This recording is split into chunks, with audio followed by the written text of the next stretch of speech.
Hello students. Now just see the three models. These are the schematic representation of the development of GIT. Primarily the rotation of the gut and the physiological hernia. If you can see, this is the first stage, this is the second stage, and this is the third stage. Let us discuss the first stage. Now you see this specimen. Here, this is the connecting stalk or the vitalointestinal duct into which the midgut loop has herniated outside. This is the intraembryonic coelom or the coelom of the fetus, and this has gone out in the extraembryonic one.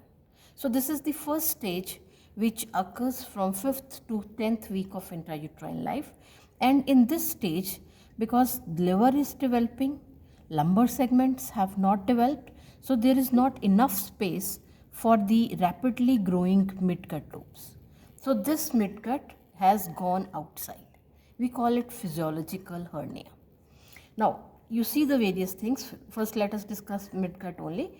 This is the two loops of the midgut. We talk about two loops because superior mesenteric artery, a branch of the dorsal aorta, is present in between and is forming like an axis.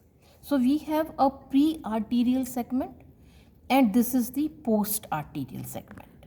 In this picture, how we identify post-arterial? Because of this diverticulum, which is called as the cecal bud.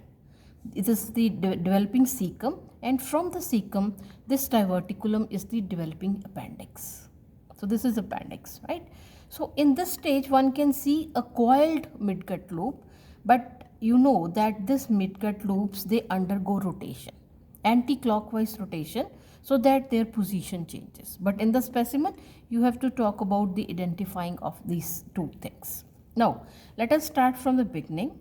If this is the intraembryonic coelom, dorsally we have the dorsal aorta. Dorsal aorta gives three branches. The first one is the celiac artery, which is supplying the foregut derivatives. Second one, superior mesenteric artery. And the third one, inferior mesenteric artery, which is supplying the hindgut. Right? You see, the first foregut derivatives, one can see here, this is the part of the esophagus, the abdominal part of the esophagus. After that, this yellow structure is the stomach. You can very well imagine that. Now, you see this dotted line structure, this is a lesser sac. Lesser sac is present below or beneath the stomach, that is why it is shown in a dotted line. Lesser sac, you know, is a modification or a part of the peritoneum which has been formed by the, which is present below, which is formed by the ventral mesogastrium. Right? This is liver. What they have not made here is the ventral part of the ventral mesogastrium, which exists between the liver and anterior abdominal wall. That part is the falciform ligament. Right? Now, in the dorsal mesogastrium is part of the mesentery. This hole is mesentery, which attaches the stomach to the posterior abdominal wall. So in this, the arteries are also existing in the mesogastrium. What one can see is the developing spleen. Spleen develops from small cells which we call as spleenules, and they collect together to form the spleen. Spleen separates the dorsal mesogastrium between the stomach and spleen. We call it gastrosplenic ligament. Between the spleen and the posterior abdominal wall or the kidney present here, which is called as lino-renal ligament. Right? So dorsal mesogastrium has two parts, and the lower part of the dorsal mesogastrium, which is attached to the greater curvature, forms the greater omentum. Right? So this was foregut, the midgut loops, and in the hindgut starts at the left 1/3 of the transverse colon. Then this hole is the descending colon. Then there is sigmoid colon, rectum, and on the outside is the anal canal. In this picture, one can see already the cloaca has been divided into two. This is the urinary bladder, and the apex, to the apex is attached the allantois. So that is the first specimen where you have to tell that this is the stage of the physiological hernia because it is lying outside. Now, the second specimen, you can see here the same, but the whole of the intestine is inside. So this is the second stage where the physiological hernia has ended, that is, the intestine has been withdrawn inside the cavity. And when it comes inside the cavity, it comes in a definitive order.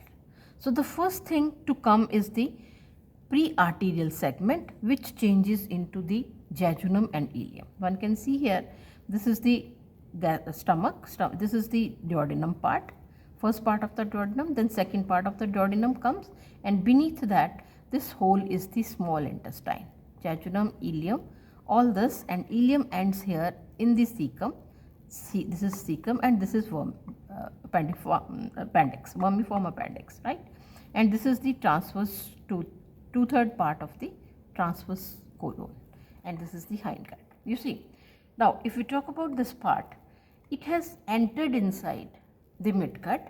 The first thing, pre-arterial segment, whatever has entered is on the most left upper quadrant.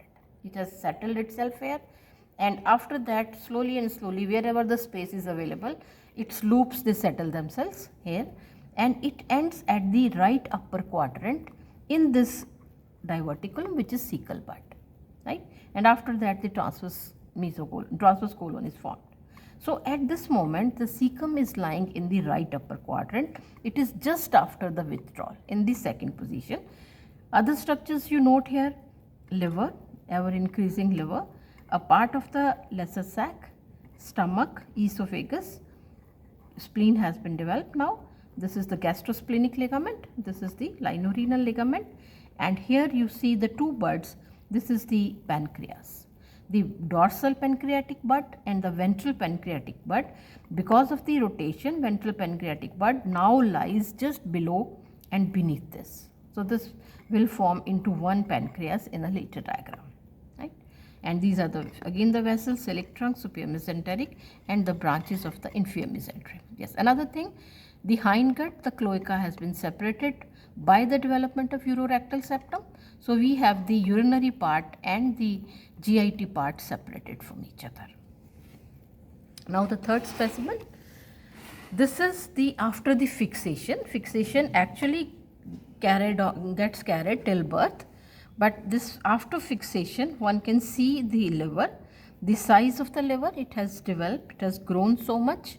We have the esophagus, we have the stomach, we have the duodenum, lesser sac, gastrosplenic ligament, lienorenal ligament, and the greater omentum here now hangs like an apron from the greater curvature of the stomach. This greater omentum is again a double fold of peritoneum which hangs down, and then it gets folded upon itself and again is attached here. So this has literally speaking, it has 4 layers. The first layer, first and second together, and third and fourth. But because of the cohesion, all these layers fuse together. So these 4 layers, the greater omentum, act as a protective thing above the intestinal loops. And because it is present above the colon, the mesentery of the colon, which we call as the transverse mesocolon, also gets fused with the 4th layer of the greater omentum. Right? So this is greater omentum. You have seen about it. There are vessels. We call them epiploic vessels, right and left, gastric epiploic. They are present in this. They ramify and they are present throughout the greater omentum. Now, in this specimen, the intestinal loops have been removed to show you some structures.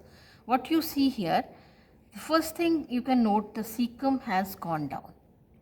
Cecum has descended to its right iliac fossa, its definitive position. The vermiform appendix is hanging here.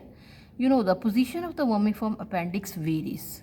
In most of the cases, it is present behind the cecum, or if it is long enough, it is present behind the colon. So the position is either retrocolic or retrocecal.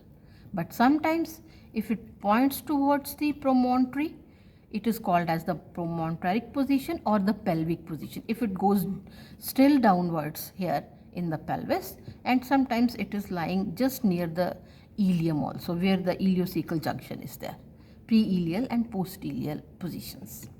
Now, what you see here, this is the duodenojejunal flexion, from where the jejunum starts. This is the line of the attachment of the mesentery. This is the root of the mesentery, which is peritoneal lining from the jejunum and the ileum. And this mesentery starts from the left side at the duodenojejunal flexor, traverses all the structures which are present here. You know the various structures in the midline. You have the major vessels, aorta is there, inferior vena cava is there, the right gonadal vessels are there, the right ureter is there. It crosses all those structures, and then it is here at the junction of the right ileocecal junction. So it ends there, and this is the line of the attachment. And here this is the anus and this is the rectum, right?